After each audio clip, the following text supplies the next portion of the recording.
Título segundo Relaciones individuales de trabajo, capítulo y disposiciones generales, artículo 20. Se entiende por relación de trabajo, cualquiera que sea el acto que le dé origen, la prestación de un trabajo personal subordinado a una persona, mediante el pago de un salario. Contrato individual de trabajo, cualquiera que sea su forma o denominación, es aquel por virtud del cual una persona se obliga a prestar a otra un trabajo personal subordinado, mediante el pago de un salario. La prestación de un trabajo a que se refiere el párrafo primero y el contrato celebrado producen los mismos efectos. Artículo 21. Se presume la existencia del contrato y de la relación de trabajo entre el que presta un trabajo personal y el que lo recibe. Artículo 22. Los mayores de 15 años pueden prestar libremente sus servicios con las limitaciones establecidas en esta ley. Los mayores de 15 y menores de 16 necesitan autorización de sus padres o tutores y a falta de ellos, del sindicato a que pertenezcan, del tribunal, del inspector del trabajo o de la autoridad política. Los menores trabajadores deben percibir el pago de sus salarios y ejercitar, en su caso, las acciones que les correspondan. Artículo 22 bis. Queda prohibido el trabajo de menores de 15 años. No podrá utilizarse el trabajo de mayores de esta edad y menores de 18 años que no hayan terminado su educación básica obligatoria, salvo los casos que apruebe la autoridad laboral correspondiente en que a su juicio haya compatibilidad entre los estudios y el trabajo. Artículo 23. Cuando las autoridades del trabajo detecten trabajando a un menor de 15 años fuera del círculo familiar, ordenará que de inmediato cese en sus labores. Al patrón que incurra en esta conducta se le sancionará con la pena establecida en el artículo 995 bis de esta ley. En caso de que el menor no estuviere devengando el salario que perciba un trabajador que preste los mismos servicios, el patrón deberá resarcirle las diferencias.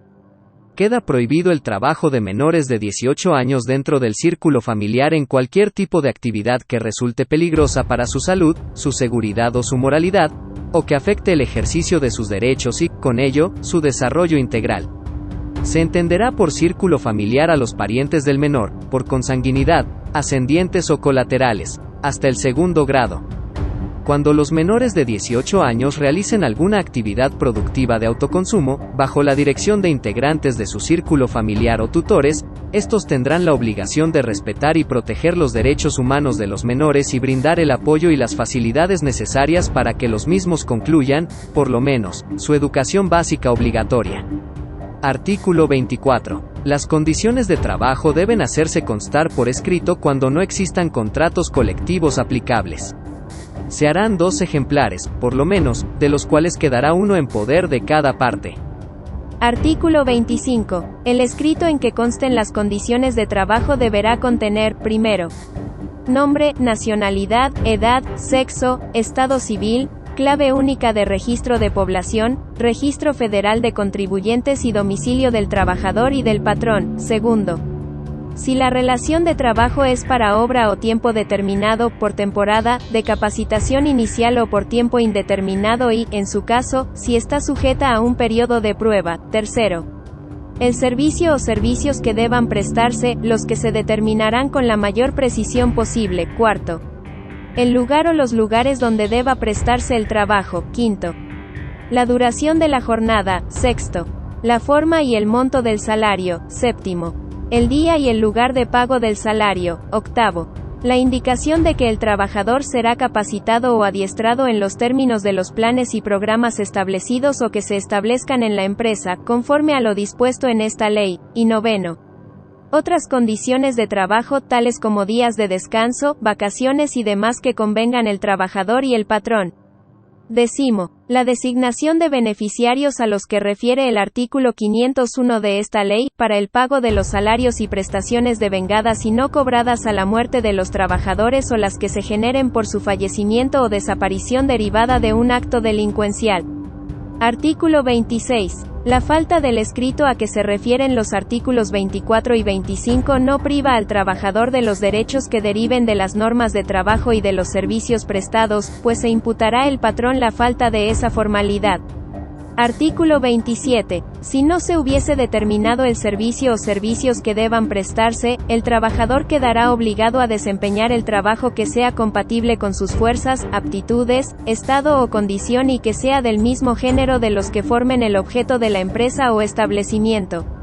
Artículo 28. En la prestación de los servicios de trabajadores mexicanos fuera de la República, contratados en territorio nacional y cuyo contrato de trabajo se rija por esta ley, se observará lo siguiente. Primero, las condiciones de trabajo se harán constar por escrito y contendrán, además de las estipulaciones del artículo 25 de esta ley, las siguientes. A. Indicar que los gastos de repatriación quedan a cargo del empresario contratante. B.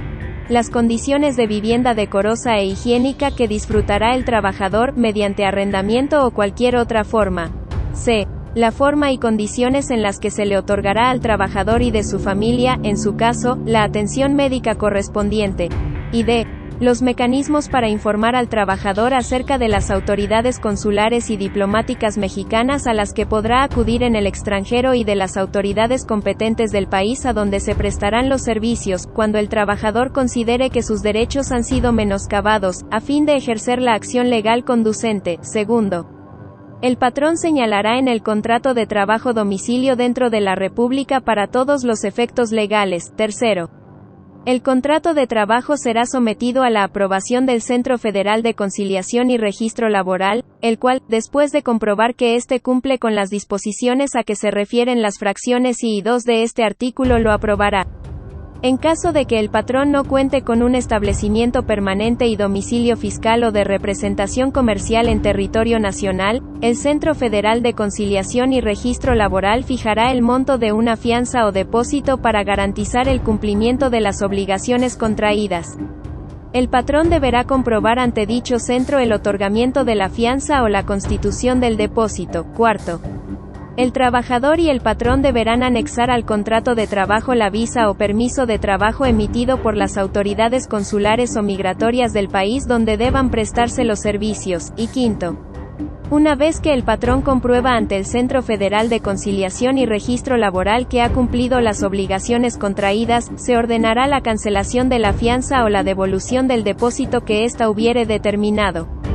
Artículo 28A. En el caso de trabajadores mexicanos reclutados y seleccionados en México, para un empleo concreto en el exterior de duración determinada, a través de mecanismos acordados por el Gobierno de México con un gobierno extranjero, se atenderá a lo dispuesto por dicho acuerdo, que en todo momento salvaguardará los derechos de los trabajadores, conforme a las bases siguientes. Primero, las condiciones generales de trabajo para los mexicanos en el país receptor serán dignas e iguales a las que se otorgue a los trabajadores de aquel país. Segundo, al expedirse la visa o permiso de trabajo por la autoridad consular o migratoria del país donde se prestará el servicio, se entenderá que dicha autoridad tiene conocimiento de que se establecerá una relación laboral entre el trabajador y un patrón determinado. Tercero, las condiciones para la repatriación, la vivienda, la seguridad social y otras prestaciones se determinarán en el acuerdo. Cuarto, el reclutamiento y la selección será organizada por la Secretaría del Trabajo y Previsión Social, a través del Servicio Nacional de Empleo, en coordinación con las autoridades estatales y municipales. Y quinto,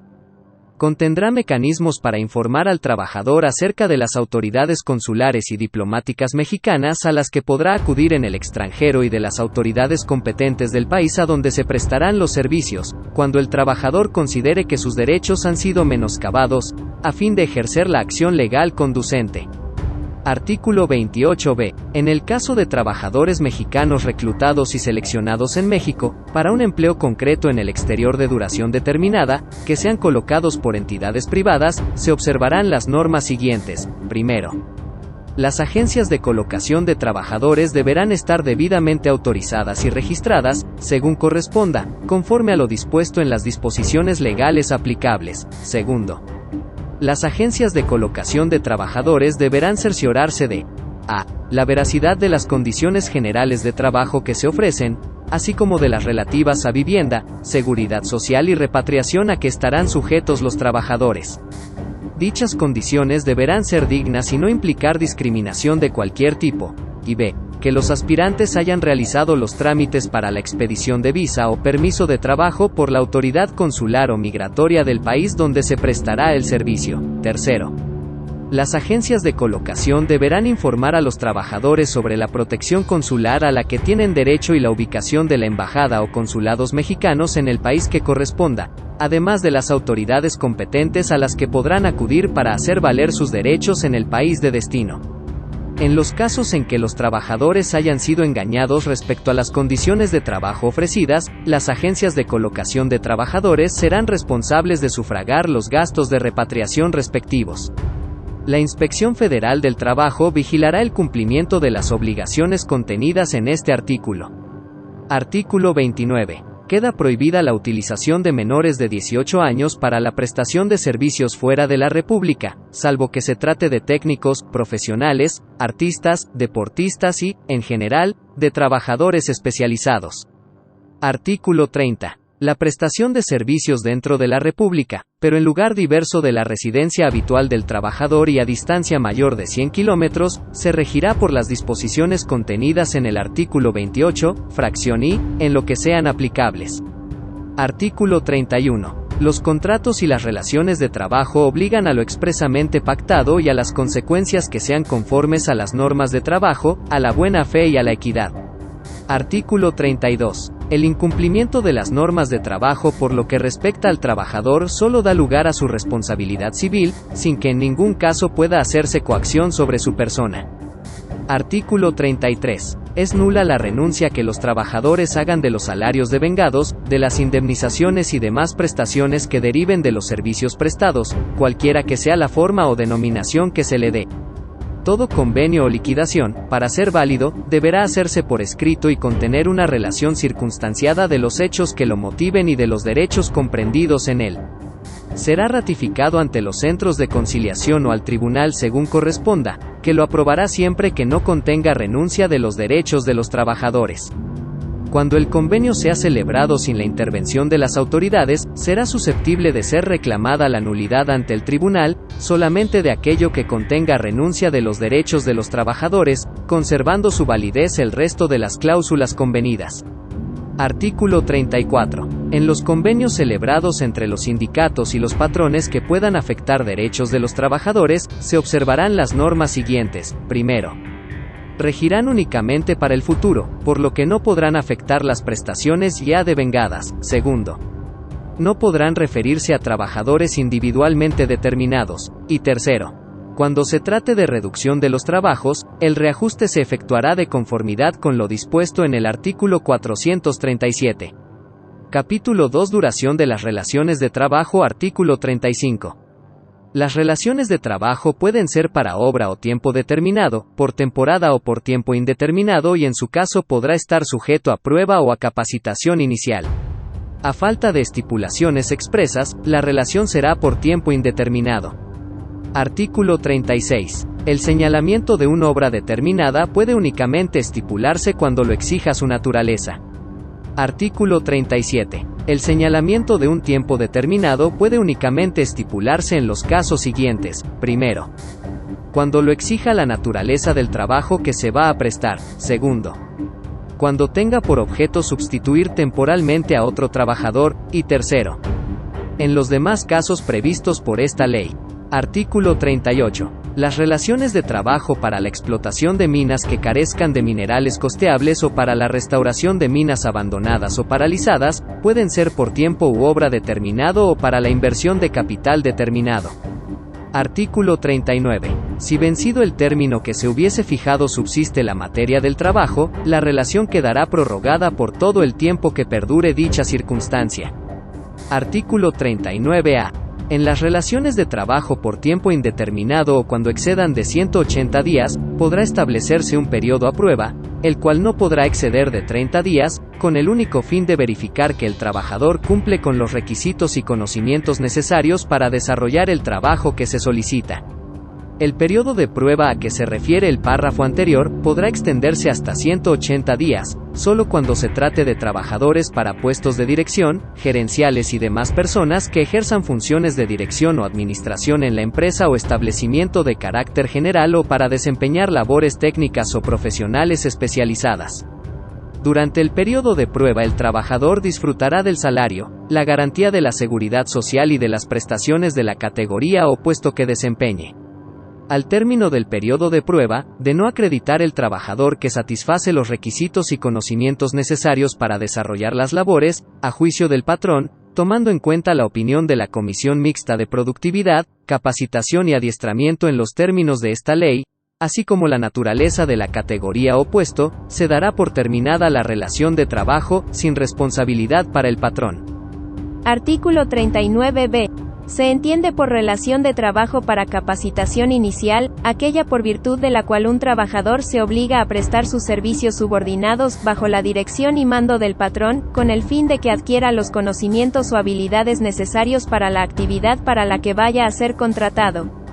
La vigencia de la relación de trabajo a que se refiere el párrafo anterior, tendrá una duración máxima de 3 meses o en su caso, hasta de 6 meses solo cuando se trate de trabajadores para puestos de dirección, gerenciales y demás personas que ejerzan funciones de dirección o administración en la empresa o establecimiento de carácter general o para desempeñar labores que requieran conocimientos profesionales especializados.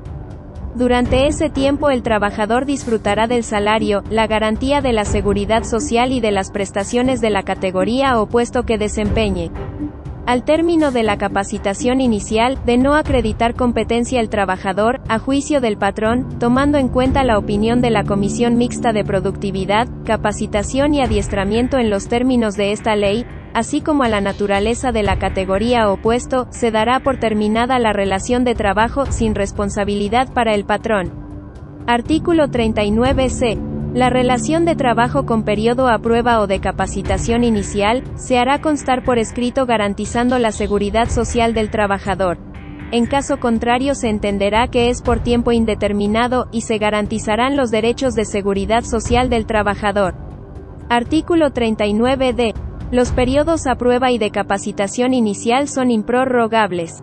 Dentro de una misma empresa o establecimiento, no podrán aplicarse al mismo trabajador en forma simultánea o sucesiva periodos de prueba o de capacitación inicial, ni en más de una ocasión, ni tratándose de puestos de trabajo distintos, o de ascensos, aun cuando concluida la relación de trabajo surja otra con el mismo patrón, a efecto de garantizar los derechos de la seguridad social del trabajador.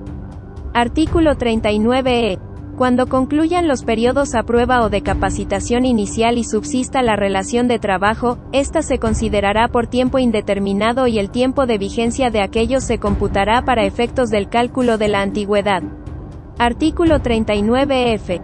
Las relaciones de trabajo por tiempo indeterminado serán continuas por regla general, pero podrán pactarse para labores discontinuas cuando los servicios requeridos sean para labores fijas y periódicas de carácter discontinuo, en los casos de actividades de temporada o que no exijan la prestación de servicios toda la semana, el mes o el año. Los trabajadores que presten servicios bajo esta modalidad tienen los mismos derechos y obligaciones que los trabajadores por tiempo indeterminado, en proporción al tiempo trabajado en cada periodo. Artículo 40. Los trabajadores en ningún caso estarán obligados a prestar sus servicios por más de un año. Artículo 41. La sustitución de patrón no afectará las relaciones de trabajo de la empresa o establecimiento. El patrón sustituido será solidariamente responsable con el nuevo por las obligaciones derivadas de las relaciones de trabajo y de la ley, nacidas antes de la fecha de la sustitución, hasta por el término de 6 meses. Concluido este, subsistirá únicamente la responsabilidad del nuevo patrón. El término de 6 meses a que se refiere el párrafo anterior, se contará a partir de la fecha en que se hubiese dado aviso de la sustitución al sindicato o a los trabajadores. Para que surta efectos la sustitución patronal deberán transmitirse los bienes objeto de la empresa o establecimiento al patrón sustituto. Capítulo 3. Suspensión de los efectos de las relaciones de trabajo. Artículo 42.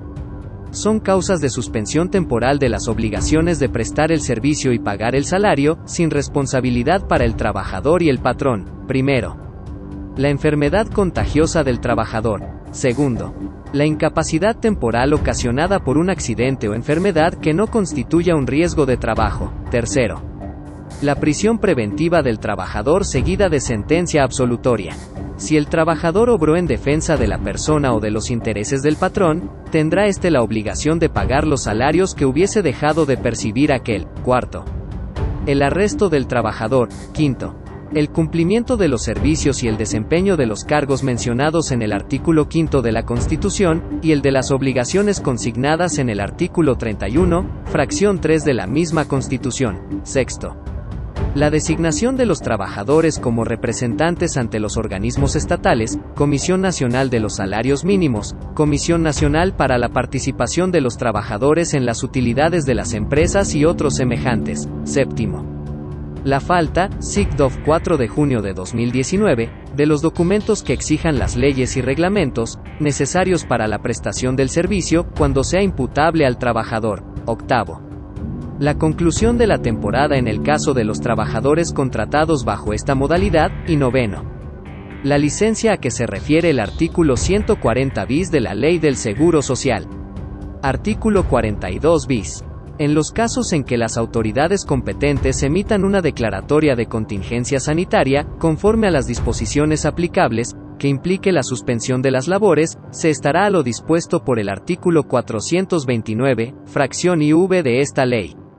Artículo 43. La suspensión a que se refiere el artículo 42 surtirá efectos, primero, en los casos de las fracciones I y II del artículo anterior, desde la fecha en que el patrón tenga conocimiento de la enfermedad contagiosa o de la en que se produzca la incapacidad para el trabajo, hasta que termine el periodo fijado por el Instituto Mexicano del Seguro Social o antes si desaparece la incapacidad para el trabajo, sin que la suspensión pueda exceder del término fijado en la Ley del Seguro Social para el tratamiento de las enfermedades que no sean consecuencia de un riesgo de trabajo. Segundo, tratándose de las fracciones 3 y V, desde el momento en que el trabajador acredite estar detenido a disposición de la autoridad judicial o administrativa, hasta la fecha en que cose ejecutoria la sentencia que lo absuelva o termine el arresto. Si obtiene su libertad provisional, deberá presentarse a trabajar en un plazo de 15 días siguientes a su liberación, salvo que se le siga proceso por delitos intencionales en contra del patrón o sus compañeros de trabajo. Tercero, en los casos de las fracciones V y B, desde la fecha en que deban prestarse los servicios o desempeñarse los cargos, hasta por un periodo de 6 años. Cuarto, en el caso de la fracción 7, desde la fecha en que el patrón tenga conocimiento del hecho, hasta por un periodo de 2 meses. Y quinto, en el caso de la fracción 8, desde la fecha de conclusión de la temporada, hasta el inicio de la siguiente. Artículo 44. Cuando los trabajadores sean llamados para alistarse y servir en la Guardia Nacional, de conformidad con lo dispuesto en el artículo 31, fracción 3, de la Constitución, el tiempo de servicio se tomará en consideración para determinar su antigüedad. Artículo 45. El trabajador deberá regresar a su trabajo, primero, en los casos de las fracciones I, 2, y V y 7 del artículo 42, al día siguiente de la fecha en que termine la causa de la suspensión, y segundo, en los casos de las fracciones 3, V y B del artículo 42, dentro de los 15 días siguientes a la terminación de la causa de la suspensión. Capítulo IV. Rescisión de las relaciones de trabajo. Artículo 46.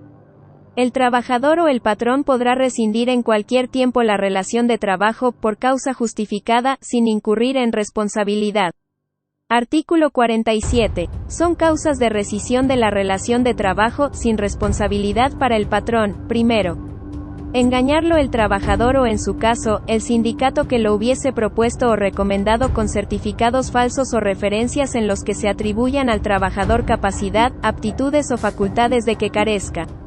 Esta causa de rescisión dejará de tener efecto después de 30 días de prestar sus servicios el trabajador. Segundo, incurrir el trabajador, durante sus labores, en faltas de probidad u honradez, en actos de violencia, amagos, injurias o malos tratamientos en contra del patrón, sus familiares o del personal directivo o administrativo de la empresa o establecimiento, o en contra de clientes y proveedores del patrón, salvo que medie provocación o que obre en defensa propia. Tercero, Cometer el trabajador contra alguno de sus compañeros, cualquiera de los actos enumerados en la fracción anterior, si como consecuencia de ello se altera la disciplina del lugar en que se desempeña el trabajo. Cuarto.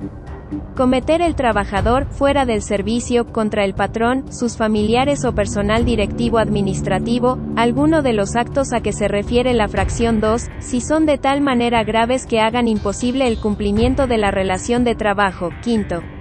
Ocasionar el trabajador, intencionalmente, perjuicios materiales durante el desempeño de las labores o con motivo de ellas, en los edificios, obras, maquinaria, instrumentos, materias primas y demás objetos relacionados con el trabajo. Sexto. Ocasionar el trabajador los perjuicios de que habla la fracción anterior siempre que sean graves, sin dolo, pero con negligencia tal, que ella sea la causa única del perjuicio. Séptimo. Comprometer el trabajador por su imprudencia o descuido inexcusable, la seguridad del establecimiento o de las personas que se encuentren en él. Octavo. Cometer el trabajador actos inmorales o de hostigamiento o acoso sexual contra cualquier persona en el establecimiento o lugar de trabajo. Noveno. Revelar el trabajador los secretos de fabricación o dar a conocer asuntos de carácter reservado, con perjuicio de la empresa. Decimonónica. Tener el trabajador más de 3 faltas de asistencia en un período de 30 días, sin permiso del patrón o sin causa justificada. 11. Desobedecer el trabajador al patrón o a sus representantes, sin causa justificada, siempre que se trate del trabajo contratado. 12. Negarse el trabajador a adoptar las medidas preventivas o a seguir los procedimientos indicados para evitar accidentes o enfermedades. 13. Concurrir el trabajador a sus labores en estado de embriaguez o bajo la influencia de algún narcótico o droga enervante, salvo que, en este último caso, exista prescripción médica. Antes de iniciar su servicio, el trabajador deberá poner el hecho en conocimiento del patrón y presentar la prescripción suscrita por el médico. 14. La sentencia ejecutoriada que imponga al trabajador una pena de prisión que le impida el cumplimiento de la relación de trabajo. 15 bis. La falta de documentos que exijan las leyes y reglamentos, necesarios para la prestación del servicio cuando sea imputable al trabajador y que exceda del periodo a que se refiere la fracción IV del artículo 43, y 15. Las análogas a las establecidas en las fracciones anteriores, de igual manera graves y de consecuencias semejantes en lo que al trabajo se refiere. El patrón que despida a un trabajador deberá darle aviso escrito en el que refiera claramente la conducta o conductas que motivan la rescisión y la fecha o fechas en que se cometieron. El aviso deberá entregarse personalmente al trabajador en el momento mismo del despido o bien, comunicarlo al tribunal competente, dentro de los 5 días hábiles siguientes, en cuyo caso deberá proporcionar el último domicilio que tenga registrado del trabajador a fin de que la autoridad se lo notifique en forma personal. La prescripción para ejercer las acciones derivadas del despido no comenzará a correr sino hasta que el trabajador reciba personalmente el aviso de rescisión. La falta de aviso al trabajador personalmente o por conducto del tribunal, por sí sola presumirá la separación no justificada, salvo prueba en contrario que acredite que el despido fue justificado. Artículo 48. El trabajador podrá solicitar ante la autoridad conciliadora, o ante el tribunal si no existe arreglo conciliatorio, que se le reinstale en el trabajo que desempeñaba, o que se le indemnice con el importe de 3 meses de salario, a razón del que corresponda a la fecha en que se realice el pago, observando previamente las disposiciones relativas al procedimiento de conciliación previsto en el artículo 684-A y subsiguientes.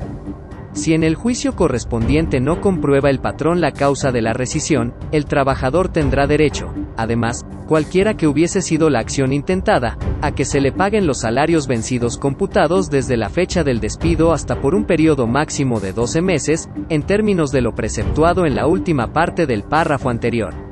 Si al término del plazo señalado en el párrafo anterior no ha concluido el procedimiento o no se ha dado cumplimiento a la sentencia, se pagarán también al trabajador los intereses que se generen sobre el importe de 15 meses de salario, a razón del 2% mensual, capitalizable al momento del pago. Lo dispuesto en este párrafo no será aplicable para el pago de otro tipo de indemnizaciones o prestaciones. Párrafo reformado 1 de mayo de 2019. En caso de muerte del trabajador, dejarán de computarse los salarios vencidos como parte del conflicto, a partir de la fecha del fallecimiento. Los abogados, litigantes o representantes que promuevan acciones, excepciones, incidentes, diligencias, ofrecimiento de pruebas, recursos y, en general, toda actuación en forma notoriamente improcedente, con la finalidad de prolongar, dilatar u obstaculizar la sustanciación o resolución de un juicio laboral, se le impondrá una multa de 100 a 1000 veces la unidad de medida y actualización.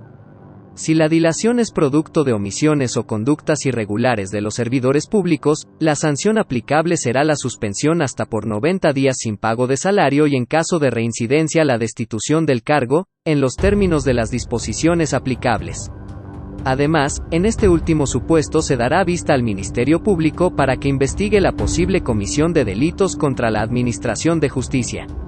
A los servidores públicos del Centro Federal de Conciliación y Registro Laboral cuando retrasen, obstruyan o influyan en el procedimiento de registros sindicales y de contratos colectivos y de reglamentos interiores de trabajo a favor o en contra de una de las partes, así como en el otorgamiento de la constancia de representatividad sin causa justificada, se les impondrá una multa de 100 a 1000 veces la unidad de medida y actualización. Por lo que se refiere a los servidores públicos de los centros de conciliación locales, se les sancionará en los mismos términos, cuando en el desempeño de su función conciliatoria incurran en estas conductas. Artículo 48 bis.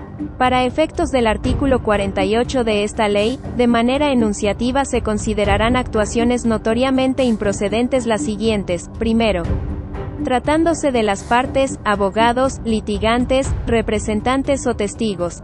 A. Ofrecer algún beneficio personal, dádiva o soborno a funcionarios del Centro Federal de Conciliación y Registro Laboral, centros de conciliación locales o tribunales, así como a terceros de un procedimiento laboral. B. Alterar un documento firmado por el trabajador con un fin distinto para incorporar la renuncia. C. Exigir la firma de papeles en blanco en la contratación o en cualquier momento de la relación laboral. D. Presentación de hechos notoriamente falsos en el juicio laboral, por cualquiera de las partes o sus representantes, sobre el salario, la jornada de trabajo o la antigüedad de la relación de trabajo. E. Negar el acceso a un establecimiento o centro de trabajo al actuario o notificador de la autoridad laboral, cuando éste solicite realizar una notificación o diligencia. Asimismo, negarse a recibir los documentos relativos a la notificación ordenada por la autoridad laboral cuando se trate del domicilio de la razón social o de la persona física o moral buscada.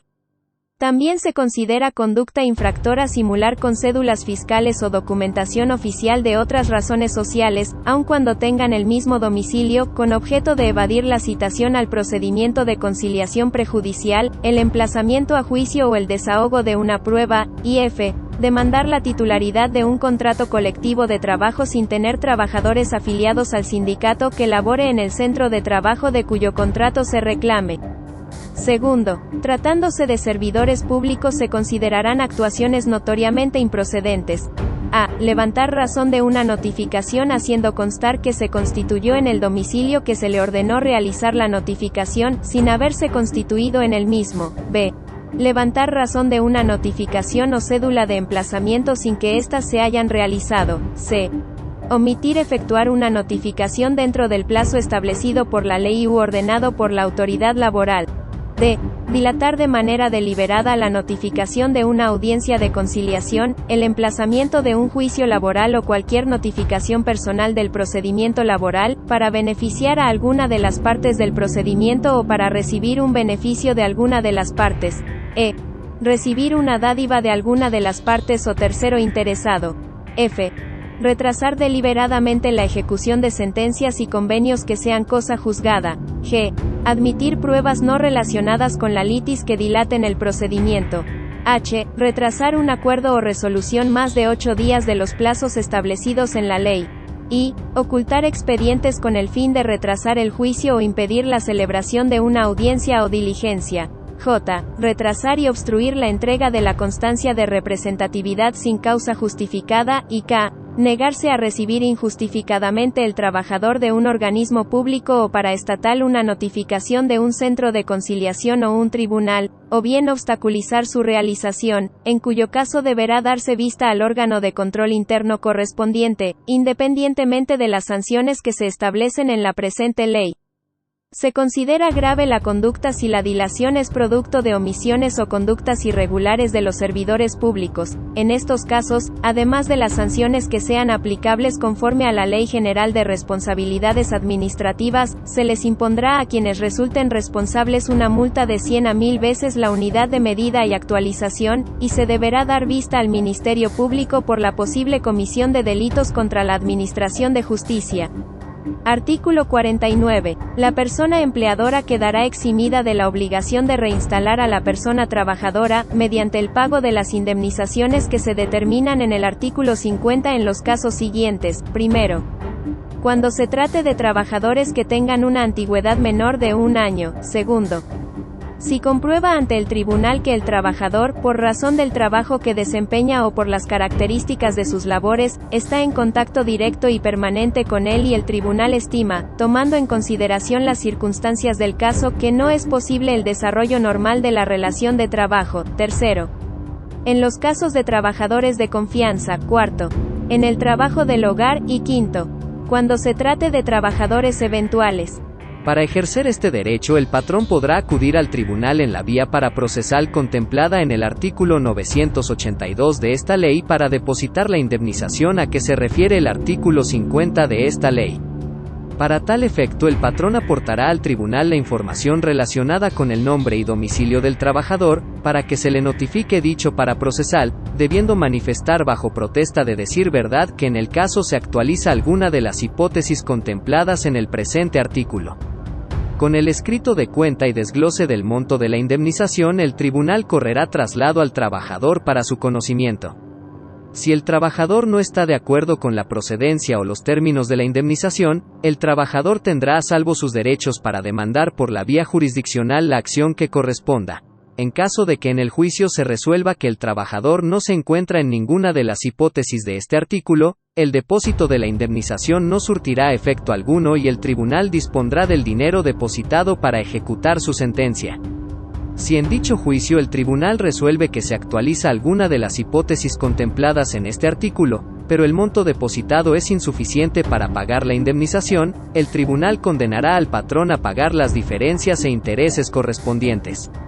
Artículo 50. Las indemnizaciones a que se refiere el artículo anterior consistirán, primero, si la relación de trabajo fuere por tiempo determinado menor de 1 año, en una cantidad igual al importe de los salarios de la mitad del tiempo de servicios prestados. Si excediera de 1 año, en una cantidad igual al importe de los salarios de 6 meses por el primer año y de 20 días por cada uno de los años siguientes en que hubiese prestado sus servicios. Segundo, si la relación de trabajo fuere por tiempo indeterminado, la indemnización consistirá en 20 días de salario por cada uno de los años de servicios prestados. Y tercero, además de las indemnizaciones a que se refieren las fracciones anteriores, en el importe de 3 meses de salario y el pago de los salarios vencidos e intereses, en su caso, en los términos previstos en el artículo 48 de esta ley. Artículo 51. Son causas de rescisión de la relación de trabajo, sin responsabilidad para el trabajador. Primero, engañarlo el patrón, o en su caso, la agrupación patronal al proponerle el trabajo, respecto de las condiciones del mismo.